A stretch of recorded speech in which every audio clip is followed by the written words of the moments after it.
Aku sing ngitungi. 1, 2, 3, wis cukup tangan tengen candhake kuwi kok. Piye? Madhep rono. Nah, digawa tangan loro, mundak tiba. Nggih.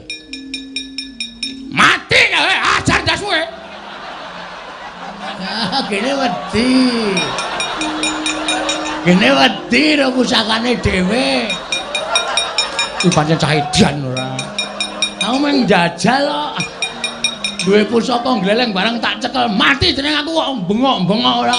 Bengok-bengok dengkul mlocot kuwi.